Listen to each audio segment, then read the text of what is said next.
Hello, my name is Ethan, and I will be showcasing a Tic Tac Toe game I made in Minecraft using command blocks and Redstone logic gates. I will also show you how the game works and how I made the game. The game functions like any other game of Tic Tac Toe, except this one's in Minecraft. X is red and O is blue. X always goes first. Each player takes turn pressing buttons that correspond to squares on the Tic Tac Toe grid. So for example, if I were to press this button right here, this X would appear on the game board.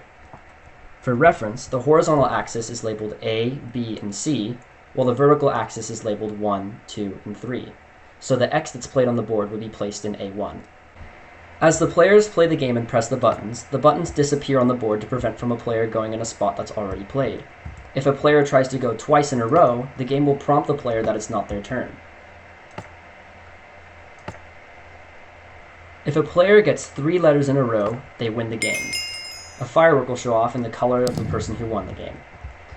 Also, all of the buttons will disappear off the board to prevent the game from being played further, if there are possible spaces on the board. If all the squares on the board are used up and no one gets 3 in a row, then it's a cat's game. When a game is over, you can press the button in the center to restart. You can also restart at any time. Now let's look at how the game works. What you're looking at is the entire programming and code that goes into making the Tic Tac Toe game. But before we can understand what this even means, we have to look at the basics of Minecraft mechanics. The game works using a mechanic called Redstone. Redstone is Minecraft's wiring system. Redstone has the ability to power blocks, and some blocks behave differently when you power them. For example, this is a redstone lamp, and if I power it, it'll turn it on. When a redstone line is powered, it will also power adjacent blocks. For example, if I place redstone lamps over here, it will also turn these on. The same goes for this block because the redstone line is running directly into this, meaning that this block is powered. Note that adjacent blocks means that the powered block has to be in contact with the other block. In other terms, if you place a block here, it's not being powered because the face of this block can only run into this one, and the edges don't count. Redstone cannot be transmitted diagonally. There are many ways to power redstone lines in Minecraft, but in the Tic Tac Toe game I use 3. Buttons, redstone blocks, and redstone torches. Redstone buttons give a short redstone pulse when a player interacts with them. The button will power the block it is placed on, as well as adjacent blocks. Remember that redstone signals don't travel diagonally. This is how the blocks can interact with the redstone lamp that's directly behind it without powering the other ones next to it. Redstone blocks function similarly to buttons. Instead of only giving a short pulse when a player interacts with them, they're always on. So that means this block is powering that block, which powers the redstone line and turns on the lamp. If I place a redstone block here, it'll turn on all of the lamps surrounding it. In the Tic Tac Toe game, I use redstone blocks as a way to remotely power strings of command blocks, but I'll speak more on this once we look at commands. And lastly, we look at the most complex of the 3, redstone torches. They're similar to redstone blocks, but instead of giving power on all different sides, they can't give power on the bottom. So this still works by using a redstone torch as it powers the block next to it and will power the string, but right here it doesn't power the redstone block below it. However, if a redstone signal is given underneath the block that a torch is on, it will turn it off. This is important because we can use this to make what's called a logic gate. In programming, logic gates are used to create more complex functions, and that's how almost all computers are made. So what you're looking at right here is a very basic AND gate, meaning that if the 2 signals right here are turned on, then this light will turn on. So if I turn this one off, it turns off this torch, but this torch is still giving a signal, so it can't turn this one on. So once I turn that off, this one turns off, allowing this one to be on, and gives a signal. This is how the game can detect if there are 3 X's in a row. However, there's 3 X's and there's only 2 inputs here. So this is what a 3-way logic tree looks like. If I turn this one on, turn this one on, it'll turn on this signal, but we also need this one to be on to power this AND gate. So if all 3 of them are turned on, then the block will give an output. There are 8 possible ways for a player to win Tic Tac Toe, so that means there are 16 logic gates in total for both players. Each of the logic gates represents a different way how you can win the game of Tic Tac Toe. I put a sign next to every logic gate to remind myself which one dictates which win will happen. For example, if there are 3 X's on the bottom of this row, on A1, B1, and C1, it will result in a win. This one up here is a vertical, so if A1, A2, and A3 are on, then this will result in a win. So now that we understand how Redstone works, let's look at command blocks. In the Tic Tac Toe game, I use command blocks to run all of the codes that make the game run. So when you right-click on a command block, it gives you this little screen, and you can put any kind of command that you want in here. For the example I'm going to show you, I'm going to be summoning a bee at a certain coordinate, which is right in front of this example. So there are 3 types of command blocks indicated by different colors.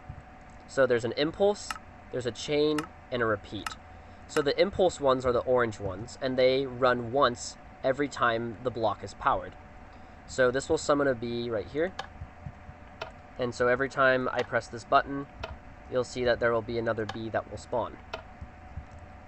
Now, chain command blocks run in tandem with impulse command blocks. So if you have a line like this, notice the arrows on the side of the command blocks. If they run in a line like this, all of the commands, when the impulse block is powered, will run at the exact same time. So I'm going to type the same command in here. I'm going to put summon bee into all of these. So when I press this button, there will be 3 bees that will spawn. And there are the 3 bees. Uh-oh, that one went too far down. Now this is a repeat command block. What's special about these is that it will run the command for every possible instance that it can in the game, which is about 20 times per second. So when I click this lever, there are going to be a lot of bees that will spawn. You can see every possible instance in the game, it's trying to summon a new bee. Oh goodness, that's a lot of bees. Now that we understand how Redstone works and how command blocks function, let's look at how they're applied in the game. Let's start with the game board. Underneath all the buttons are a block, a command block that has the set block function. The set block function will set a certain block in the world at this coordinate on the X, Y, and Z axis to whatever block is specified. So this block will run something that says set block at 5, 7, -8 to redstone block. The way I use the set block command is almost like calling a function. In traditional programming, if you make a function, you can call it later on. Instead of calling a function by writing a line of code, I activate a specific block from multiple points that will do the exact same thing. So, for example, any of these that will constitute a win will have this set block to this coordinate. It's the same for every single one. And it will correspond to this blue block down here, which will run all the commands. I'm now going to go in block by block to explain what each of the commands does. All of these command blocks are relatively the same except for different argument points because they all correspond to different places on the grid. Let's start with A1 for X, which will be that square right there. So when I press this button, this command block will activate that says /set_block, and that will trigger this chain down here. So let's go up and press it, and we'll see that something happened. I'm going to go explain what just happened because you'll see something just appeared there, something just appeared there, and that turned to a 1 on the right-hand side of my screen instead of a 0. So now that the redstone block is powered, it powered all of this. The first thing that happens is that it says X was placed in A1. We see that right there. And now we see something that says clone. The clone command has the ability to copy and paste a region. So what this does is that it copies this X and places it in the air over there on top of that space so that you can see a visual cue that an X is placed there. Now we have a command that's called summon. This summons what's called an armor stand. This armor stand is used to detect if there's a space that is taken, and I'll explain what that means later. The next command has a set block to something for air. What this does is that it removes the button here and there so that you can't play in the same spot again. Well, this one removes the one that's on the red, and this one removes the one, oh whoops, my mistake. This one removes the one that's on the red, and this one removes the one that's on the blue. This is another clone command used for the command blocks over here. This clones this area of command blocks, which is actually, like, there's no command that runs in it. It just says not your turn. So what happens is that it clones this command block, clones this region, and puts it there. So that if the X player tries to play again, it'll say not your turn. And then this command block clones this region over here to set this to the actual other command so that they can play. Because normally when it starts, this one says not your turn. But now if you were to play somewhere on O's turn, it'll actually place something. And the same thing happens for O. So if I press this here, it'll now say not your turn. It's almost identical on the other side, except for different arguments. All of these are the same. They're all the exact same lines, and that's how all of these function. If you have a good eye, you'll notice that there is a command block on the bottom here. So let me explain what happens. This is called the scoreboard command, and this is how Minecraft can store variables of a sort. See, Minecraft doesn't really have variables that you can manipulate, but you can use something in place of them that's called a scoreboard. So a scoreboard can keep track of the players in the world, and since there's only me, and my name is Gearbox, it's only tracking me. So I made a scoreboard objective, which is like how you name a variable, and I named that variable count. The count variable tracks how many times a button is played during the game, so that if it reaches 9, which is the possible amount of spaces to play in the game, it'll return a cat's game. And I'll explain how I did that later when I move to the detection part of my video. The important thing to note is that every time you press a button, the count on the side of the screen goes up by 1. And that's what this command does. What this means is that when you press this, it will scoreboard, so that's the name of the command, players, so that it affects me. It adds to every player in the game. That's what this @a means. Count, which is the name of the variable, and how much we're adding it by, which is the 1. Now let's look at what happens when someone wins the game. I'm going to place blocks in a way that makes it so that blue wins. So X goes first, he's going to place there, O will go there, X will go here, O will go there, X will go here, and blue will go here. Now a few things happened here. In the bottom right, we see that it says that O wins. There is a little jingle that played. The text play again appeared, and there was a blue firework in the background. All right, now that O has won, let's look at the logic gate that made this possible. So I will explain how these actually give a signal in a little bit, but what's important is that we look at this block. So once this triple AND gate has been activated, it now powers the block that says set block over here. And that corresponds to this one, like I said earlier. So when O wins, the console will say O wins, and then it will fill all of the areas over here where the buttons should be with air so that no one can keep playing the game. Next, this is a very long piece of code, but basically what this does is that it summons a firework rocket at this coordinate with a bunch of different stats. And these are different tags that you can use to make the firework look differently. All of this command jargon just means that it's going to summon a blue firework. All right, now we're going to move on to the detection part of the video. So, as you've noticed already, there are certain armor stands standing on different types of blocks. Basically, these armor stands are the game's way of actually detecting if there's an X or an O on the board. Alright, so now let's look at the detection part of this video. The armor stands function as a way for the game to understand if there's any type of detection going on. So, as you've seen these repeat command blocks over here, they all correspond with the certain block that they're with. So, let's say this is B3. Any command block that has this type of pattern on it also represents B3. So that means this command block will also represent it, and there should be one more, I think. I guess not, never mind. The command that's in this is always active, which is important because we use this so that at any possible time, it's checking to see if there's a place that's been used. So this uses a function called execute, which is kind of like a special function in Minecraft because you can kind of bend it to your will. And there's a lot of random nonsense in here that probably won't make a lot of sense. But anyways, what this does is that it detects if there is a armor stand on top of a certain block. So if it can detect that there is a armor stand on top of this block, this will actually give an output using something called a redstone comparator. And that causes this redstone torch to turn off, which means that if this were going for 3 X's across the top, it's a third of the way there. Let's look at the O one that actually activated for a finish. This one shows if it's Minecraft blue concrete, and blue concrete corresponds with C1. And we can see that C1 is activated right there, so it has an armor stand. Next we have C2, and we have C3.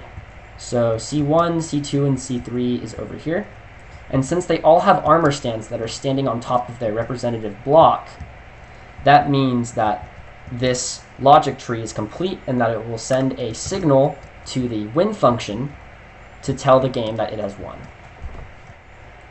Lastly, let's look at what happens when you do a tie game. Right now, I'm going to put in inputs to cause a tie game. So in order, the most famous one is you go X, and the O goes here, X, O goes here, X, O, X, O, and then X. And no one won the game, and it's a tie game. So this tiny redstone tree is what causes a cats game. And when I was initially making this tic-tac-toe game, I ran into a bug that it's possible for X to win on the last move of the game. But if X actually is able to do that, it'll say that it's both a tie game and that X wins, which is not true because X won. So let's look at the command block for the scoreboard. So this is another execute command that uses the variable count that we said earlier. And there's also a hidden variable that I haven't shown you yet called max count, and max count is set to 9. So basically what this means is this is kind of like an if statement in traditional programming. So if the score of gearbox, which is count, which would be 9, is equal to gearbox of max count, then it will run. I don't show it here, but I can actually run a command to show you scoreboard list, or objectives list. There's count and max count. Now if I do scoreboard objectives set display, and I put it on the sidebar, and then I do max count, it will show me that max count is also equal to 9. See, if I click play again, max count is still 9 because max count is just a constant. So in the making of this video, I actually discovered that there was a bug that wasn't fixed. So I tried to make this in an attempt to fix a problem where if X wins on the 9th move of a game, which means that if, well, let me set it up for you to explain what I mean. So if it goes X, O, X, O, X, O, X goes here, O goes there, X can still play, and in the only spot that he can, he will win. So if I press this button, there was a bug where it said both cats game and X wins, because what was happening was that this block was giving an update quicker than this block could be told to be powered by the command tree, which is this one. So Redstone takes a little bit to activate, and this was going too quick, so that this was actually giving a signal before it could actually register that it's not supposed to. So the way that I fixed this is by using something called a redstone repeater. A redstone repeater can delay a signal by a certain amount. So if I set up a little line of redstone here, and I want to power this redstone lamp,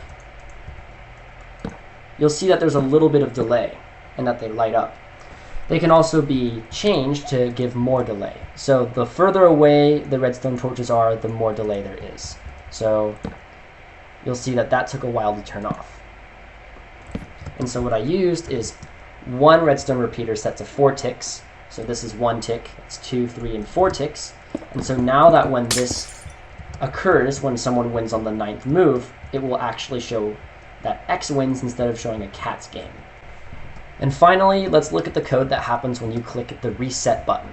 So when you click this button, it's going to set block to a specific area, which is the stone block down here. This block on the bottom sets the scoreboard of count back to 0, so you'll see that once I press the button, this will turn to 0. This block says that it's resetting the game. This is a special command called fill, which will fill all the blocks in a specific region with a specific block. So from the region of this, from here to here, it will replace all of the stone blocks, or it will fill stone blocks for every redstone block there is. So this makes it so that if there were certain places that were powered, when a game's reset, nothing's powered, so there aren't any places on the board that shouldn't be played because it's a new game. No one has played an X or an O yet. So the next one fills the board with air so that it gets rid of the visual representation that there is an X or O played. The next one kills all of the armor stands in the world. This is using a command called kill, and if you put @E, it means it'll kill everything in the world. But if you put in brackets type equals Minecraft : armor stand, it'll only kill the armor stands. For example, if I just typed in kill @E, it would kill me as well. And that's why I teleported up here, because I died. So the next command is, I think it's another fill command. So what it does is that it fills the area of the game boards where the buttons are supposed to be, so that when that command block runs, this fills everything with buttons.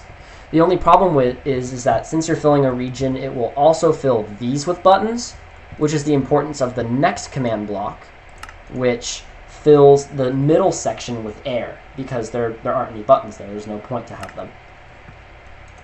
And so this one clones this area and puts it here so that X will play first. And then the next one clones the area of the white command block so that blue can't go yet, because X is always supposed to go first. And then this sets this block to a redstone block so that it can prevent the 9th move glitch. And that's about it for this video. If you have any questions, feel free to let me know in the comments. Thank you for watching.